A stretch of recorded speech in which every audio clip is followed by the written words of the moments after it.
Alors, c'est vrai que ce sont les plus anciennes tombes musulmanes de France qui ont été découvertes dans le sud de la France. Bonjour Catherine Richard.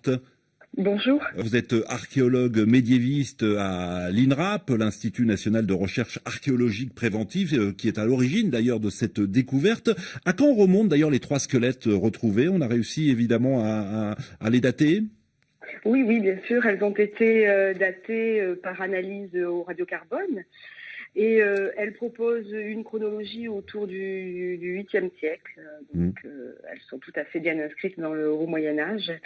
Et par ailleurs, ces datations ont été mises en rapport avec à la fois l'histoire événementielle et les textes qui semblent indiquer la présence de populations musulmanes à Nîmes vers 720. Oui, parce qu'il y a des textes, effectivement, mais la découverte de ces trois squelettes permet enfin véritablement d'avoir, on va dire, une trace matérielle, une véritable preuve du passage des musulmans au 7e, 8e siècle dans le sud de la France.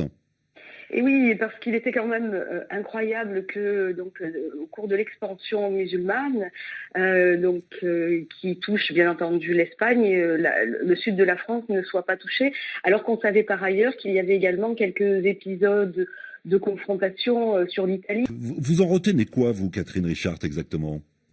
Eh bien, déjà, je veux dire du point de vue des analyses paléogénétiques, parce que c'est quand même très intéressant ce qu'ont fait nos collègues Yves Glaise et Jean-Yves Breuil sur cette fouille. Ils ont tout de suite opté pour la mise en place de réflexions pluridisciplinaires.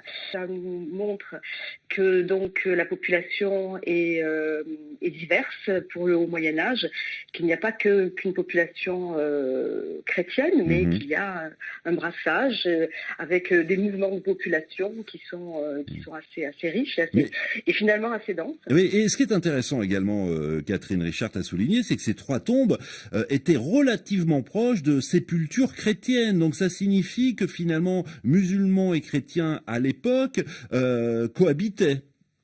Oui, et c'est intéressant effectivement de le souligner, c'est-à-dire que ces tombes, les fouilleurs indiquent bien qu'elles sont dans une même zone funéraire.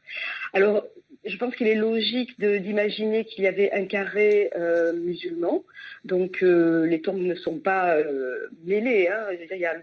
Ce sont des regroupements, et on peut effectivement imaginer que les zones funéraires sont peut-être partagées entre les différentes religions. C'est assez nouveau comme information, effectivement.